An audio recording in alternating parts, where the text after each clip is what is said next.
so glad you guys came back. And as you can see, I have a whole new background. Yay!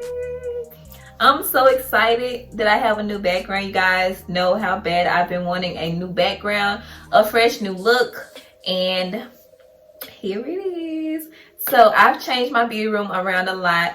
I told you guys on a previous video that I changed my beauty room around a lot, just moved some stuff around, got some new pieces like these two shelves in the back of me, and I'm just so excited to do an updated beauty room tour, so stay tuned for that. But yeah, I'm just excited today. Like I put on my social media, my Instagram. If you're not following my Instagram, go follow my Instagram at Stephanie Nicole Makeup, and the link will be down below if you would like the link. If you would like to follow me, the link will be down below. Yeah, I asked on my Instagram. I'm gonna be moving a lot, you guys, because this chair that I have is a rolling chair. I'm gonna try not to move, but it's just something that I do in these type of chairs, the ones that spin around. But anyway, yeah, I asked on my Instagram if anyone would like for me to do a series of story times. They're not gonna be like a drawn out story time like every week. It'll be probably like a series of probably like 5 story times. I'm gonna just choose some very pivotal times in my life, some things in my life that really changed and shaped the type of person that I am today, just so you can know more about me, a girl that you watch, and just so you get to know me, learn about me, and some will be funny, some will be more on the serious side, things that happened in my past, things that I've done that I'm not proud of, but it still made me who I am. And today I'm going to be talking about the time that I had a seizure at 8 months pregnant. Yes, it was very, very traumatic. I ended up losing my memory. Some of my memory, like some things that like happened like when I was like younger than I am today. Yeah. So that's what I'm going to be talking about today. Please, you guys, go ahead and like and subscribe. Spam the comments down below. Let me know if this has happened to you in the past, if you've had a seizure before, if you lost some of your memory before, just something if you can relate, or if you know somebody that have. And yeah, we're going to get right into the video, guys. So, you guys, it is 2020. By the way, I hope you guys are smashing those goals. I hope you guys are writing those goals down in your journal, in your planner, whatever you have to keep up with your goals and what you want to accomplish and what you want to do for this new year. I hope you guys are getting it done. I'm so proud of you. Whatever you're going to be doing in your life, business, relationships, motherhood, fatherhood, whatever it is, I'm so proud of you already, and I know that you can do it. All you have to do is believe and achieve, honey. Okay? But yeah, it is 2020. This traumatic experience happened in 2016. That's when I gave birth to my baby, Kari, and I just love being a mom. I'm just so happy that she's here. But when that happened, I was 8 months pregnant. I had just turned 8 months pregnant. And it was crazy because I had just had my baby shower 4 days before I had her. But leading up to having her, you know, I was going to my regular OBGYN appointments and everything seemed to be fine. You know, I wasn't really stressed when I was pregnant. During my pregnancy, I wasn't really stressed. I tried to keep my stress level down to a minimum because I was still so happy to become a mom. Like, I was just like waiting to be a mom. So that's something that made me not so stressed out. And you know, other things tried to stress me out, the situation that I was in and stuff like that. But at the same time, I was still so happy. Like, I was keeping myself busy with planning to be a mom, and just doing things that I should have been doing, like picking out like things for her, like shopping for her, and planning, just doing everything that I could to keep myself busy with preparing to be a mom. And during my baby shower, everything was fine. I was kind of stressed out because a lot of people didn't come that I invited, so that kind of had me down. People were really late. It just didn't go as planned, but at the same time I was still happy. I still enjoyed myself because of the people that were there. They made me happy and they made me feel loved. So that's a reason why my stress level was kind of down, but I was still kind of stressed at the same time. Like it was just little things just here and there, like during my pregnancy or whatever. I think around the end of my pregnancy, it was coming to be like a little much. And I'm gonna be honest, I really don't remember much about my pregnancy because of the seizure. I don't remember a lot. I remember some things, some moments. I know I was really happy. I know that I had a lot of things in store. I know I had a lot of plans, like for my birth, for my labor and delivery. I know I had a lot of plans for like photo shoots and doing different things that I wanted to do, that I seen so much inspiration for. And I wanted to do those things with my first baby, of course, with all of my children, but especially my firstborn. Like I wanted to do all of those things while I was pregnant, but I didn't get the chance to do.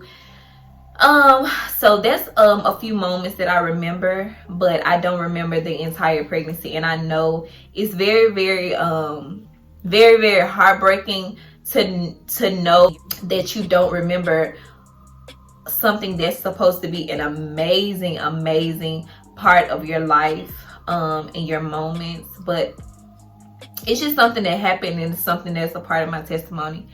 But anyway, I had my baby shower the 16th of July, and she was due August 26th, and I had her on July 22nd. It wasn't a big gap, but it was very, very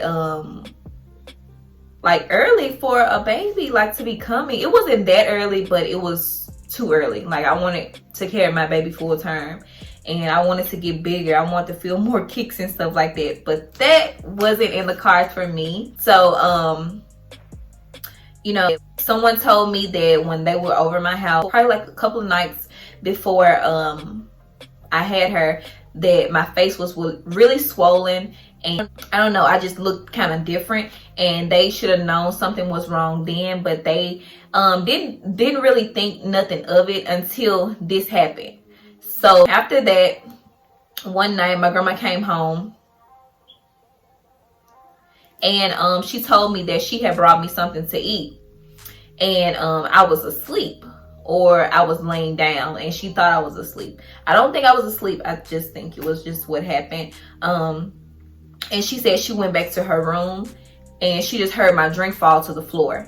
And she had came in there to try to see what was wrong with me, because like I didn't get up or anything like that. She just heard my drink fall. So she just came to check on me, and she saw me laying down. She said one side of my face was like saggy or something like that. And I was like, what? It was like one side of your face was saggy, the side that I was laying on, and I wouldn't wake up. She called the ambulance, and she was telling them that something was wrong with me. And when they got there, she told me, I don't remember none of this, it's just what she told me. She told me that they told her that I had a seizure, and they were trying to put IVs in my arms, and I kept on pulling them out, and blood was going everywhere. Once they could finally get me in the ambulance, they made me walk to the ambulance by myself, and once I could finally get in the ambulance, they tried to put another IV in. I snatched it out again, and I had another seizure on the way to the hospital. So that was like so shocking to me, because I'm looking like, are you serious? Like I did all of this stuff, and like I was getting so emotional, like what the heck is going on? Like, what is wrong with me? But you know, you can't control yourself when something like that is happening to you. Like, you have no control over your body, no control over, like, you know, just you. So she said, finally got to the hospital. They took me to the hospital, but she drove in her car, and she went to my mom's house first because my mom just lives like 15 minutes away. And she drove there, beating on the door, and my mom thought something, like, you know, she knew something was wrong when my grandma was like beating on the door like that. And she was like, she came to the door like, what's going on? What's going on? And my grandma told her, and my mom was like, she almost like fell to the floor. And so, you know, got everybody, came to the hospital. And I think she had went to the father of my child's house too, to tell him. And, you know, everybody came to the hospital. And my mom was telling me that the doctor was trying to, that the doctor was trying to make me like push my baby out, and I wasn't even conscious. And she was like, no, go ahead and do the C-section, you know, give her the C-section. Why are you trying to make her push the baby out? And she not even like in her right mind. And so you know, after like going back and forth with it, they finally gave me the C-section, an emergency C-section. And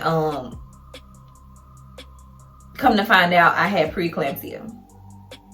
And my OBGYN didn't tell me that I had. And maybe, you know, I'm not blaming anyone, because things happen during life, during pregnancy or whatever. But you know, maybe she didn't know that I had it or whatever. I don't know what the case is with that. But yeah, that's what he said. I had preeclampsia, had to have an emergency C-section. And yeah, my baby came out 3 pounds and 15 ounces. She was very, very tiny. I could hold her like in my hand. She was very, very small. And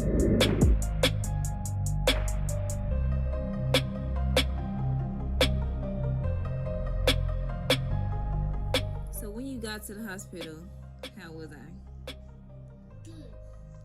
When I first saw you, you were laying there, very heavily sedated.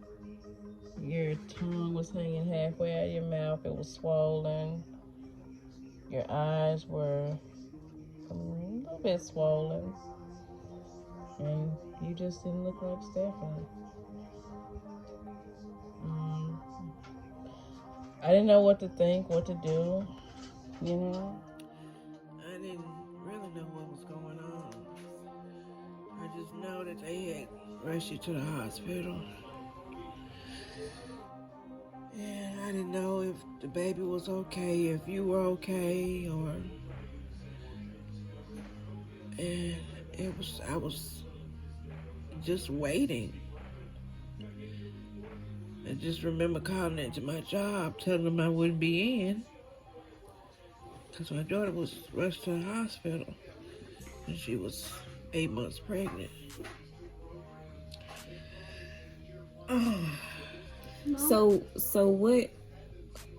when I finally delivered the baby, was I still like... Yeah, it was a lot in between there. When they moved you out of one room to the other, and they tried to give you time to come to and let the drugs wear off, but it really wouldn't. I wanted the drugs to wear off, but it was hard because they couldn't really deal with you after the drugs were wearing off, because you wanted to get up and you couldn't understand why they wouldn't let you get up out the bed, and you were hooked to these monitors, and you were like, they were trying to control you, and you were pushing people away, and you know, and you had superhuman strength, I can tell you that. I mean, it was... And I was kind of mad at them because they were like, well, we got to sedate her again because she's too combative. And at this point, she's a danger to herself. And we have to get the baby out as soon as possible, because she's not in a state to push the baby out on her own.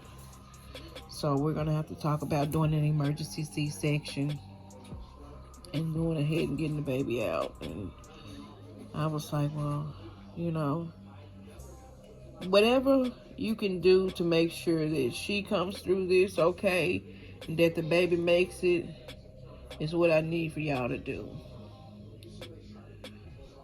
But I don't want y'all to keep sedating her where she can't, you know, be conscious at all, because you weren't conscious at all.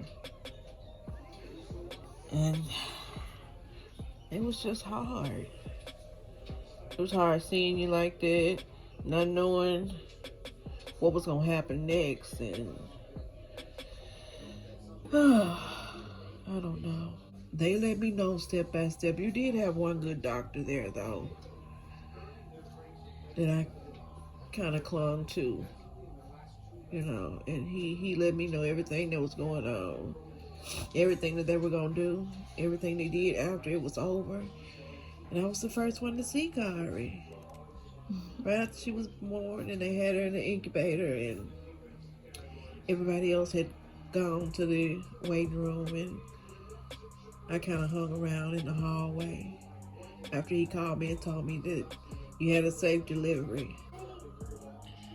And then they took her to ICU, well, the NICU at Le Bonheur. So, what were y'all doing to me in the hospital? Well, before all that, you got your face made up. You got your eyebrows done. And then I had to still look cute. Yeah, we knew you didn't want to look like that. I know I had major plans. Yeah. So, yeah, you got a makeover while you were in there. Yeah. They didn't really do a good job, but they tried. That's all that matters. Yeah, they tried. They tried. But I was like, yo, she gonna be really mad when she look at these pictures and see what y'all have done to her. So, but it was bittersweet. We had a healthy baby girl that was 3 pounds 15 ounces, and to me she looked bigger than that when I saw her. Her face was full. Yeah. She was beautiful. Thank you, Mom. You know, people were coming back and forth to see me. I remember a lot of faces that came to see me, but at the time when I woke up, I think I woke up like 3 days later in my right mind, and I was, you know, looking around the room, because when I woke up, people were in my room, and I was looking like, who are you? That's how it was. I was looking like, who are you? And, you know, they were asking me, they was like, do you remember me? And I was like, no. And it was so weird for them. And I'm sure a few people, you know, thought like I was exaggerating, but I really wasn't. And, you know, I was just telling them I didn't remember them. I only remembered like my immediate family, like my mom, dad, my grandma, my siblings, and the father of my child. So, you know, other people I didn't really remember. I just kind of like, it was like familiar, you know, I don't know. Yeah. I was going through the whole experience in the hospital. They had to do brain scans. They had to run a lot of tests to see if I was okay, and, you know, if I was well enough to go home. I think I was in the hospital probably like around like 4 or 5 days. And I remember one time, the father of my child, he was there with me the entire time. Like, I can't say that he was there with me the entire time. I was going through it, trying to make me remember things and stuff like that. And he was going back and forth to see Kari at the hospital, because once I was in the hospital, you know, she was at Le Bonheur, across the street, like directly across the street from where I was. She was at Le Bonheur, so that was very convenient for you know, people to go back and forth to see her. But couldn't nobody see her but him or me, because by her being in the NICU, that's the only people that could see her. I remember the doctors calling me, I think that same day or the next day, and telling me my baby has to get surgery because her esophagus wasn't connected to her stomach. And it's still so emotional. they told me her esophagus wasn't connected to her stomach, and that she had to get surgery. And I'm just thinking in my head, like, I'm already going through so much stuff, like trying to regain my memory, you know, trying to get better, and they come telling me this. And it's crazy because, like, once I woke up and I was, you know, and they was telling me, like, I had a baby, I was like, a baby? Like, when was I pregnant? Like, it was that serious. I was like, when was I pregnant? Like, when did I have a baby? Like, how did I have a baby? Crazy. Oh my God. But yeah, they end up calling me, telling me that she has to get surgery to connect her esophagus to her stomach. And I'm like, oh my God. I'm so glad that I knew how to pray. I'm so glad that I know Jesus. So all I could think of to do was, you know, to pray that my baby came out all right.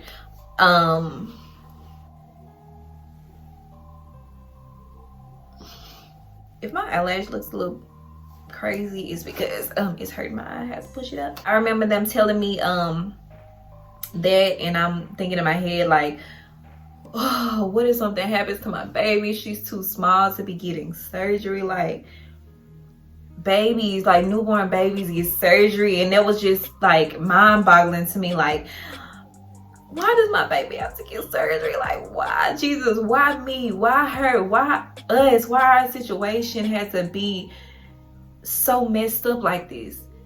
And I was being very ungrateful at the time.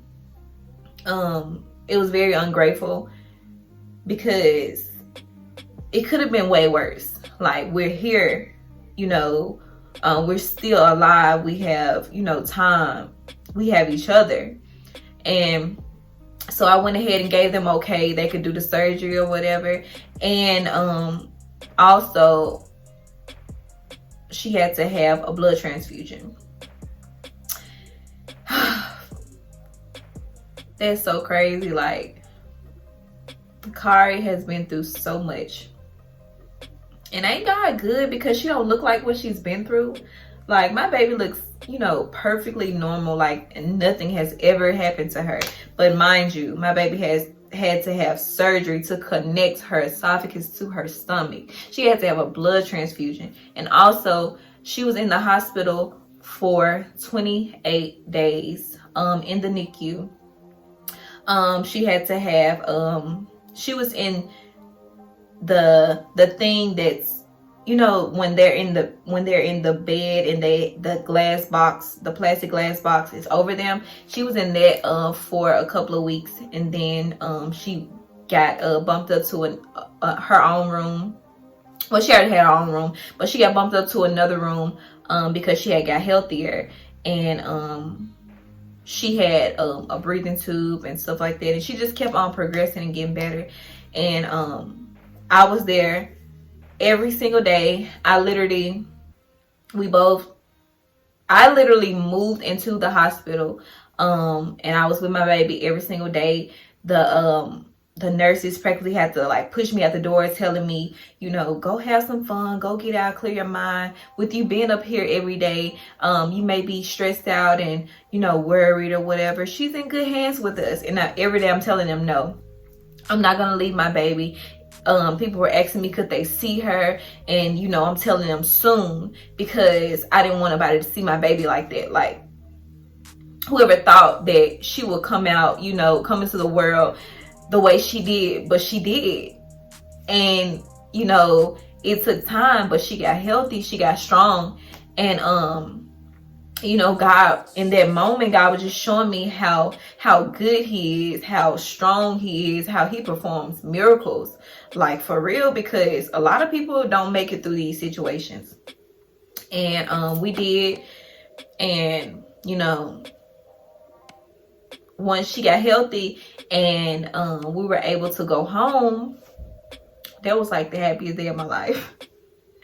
Like, that was the happiest day of my life. And my baby was so freaking gorgeous. Like, I was looking at her like, girl, why are you so gorgeous? Like, you are beautiful. Like, you are a preemie. You are 3 pounds 15 ounces, and you came out looking as normal as ever. All babies are normal, but at the same time, you know, she was just so beautiful. Like, she still is beautiful. She looks like herself, but like the newborn her, it's like, oh my God, I just couldn't believe I had a baby. I had a whole baby to take care of. But during that time, you know, as she got older, it was hard for her to swallow her food. So like during the time when she was a baby, like before she turned 1, I had to always chew up her food for her and give it to her because she couldn't keep her food down. She couldn't eat food whole. Yeah, that's what I had to do. I wasn't chewing it up like all the way, but like chew it up enough for her to eat. And it was so crazy because that's the things moms and parents have to do for their children. So, you know, that's just something I had to do. That's something it was just, you know, we had to go through. But every month before she turned 1, like every month, then it turned into every other month, she had to get surgery on her stomach, going down her throat to open up her esophagus because it was really, really tight. That's why she couldn't get food down, because it had got really, really tight. And you know, as she was getting older and her stomach was growing, so she had to get surgery. They had to put her to sleep, go down her throat with a balloon, a tool with a balloon on the end to open up her esophagus so that she can get food down. And I was so happy when that was over with, because that was like a hard time in my life. It was same day surgery. She gets to go home the same day, but at the same time, it was like really, really hard to see your baby have to go through this.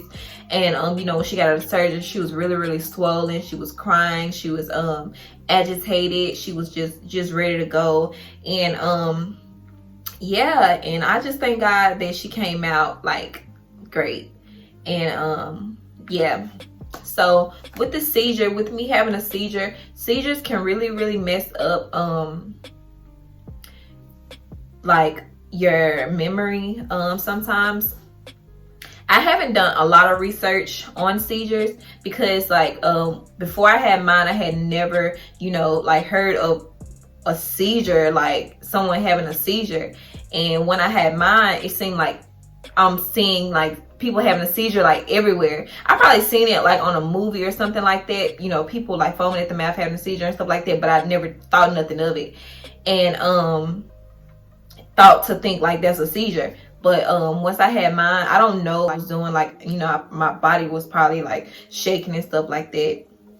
But yeah, I still haven't regained like my full memory of like a lot of things that has happened during my pregnancy and with life in general. So, you know, my memory will probably come back over time, like it has over the past 3 years. I mean, yeah, over the past 3 years, it has come back over time. So I'm sure, you know, my full memory will come back. But you know, if not, I know you know, I still have great memories of things that I guess I need to remember. But yeah. And I'm going to insert a few pictures and videos of Kari when she was in the NICU. I'm going to, you know, probably do like a little collage or something like that, just so you can see how she was when she was a newborn in the NICU.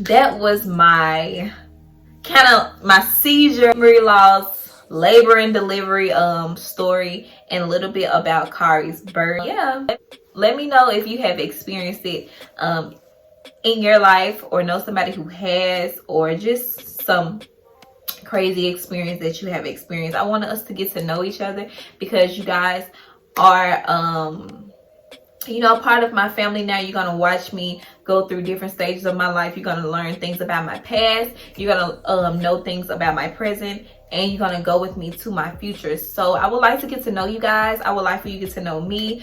I hope you guys can appreciate my story times, because I've been through a lot. But again, that has just made me the type of woman that I am today. In the future story times, it's gonna be some traumatic experiences, some kind of like, you know, out there. So get ready. It's going to be interesting, and I'm so glad you guys are on for the ride with me. If you have made it to the end of the video, please go ahead and like and subscribe. Tell a friend and tell a friend. Girl just posted a new video so they can come watch too. And you guys, I love you, and I'll see you guys in my next one. Bye.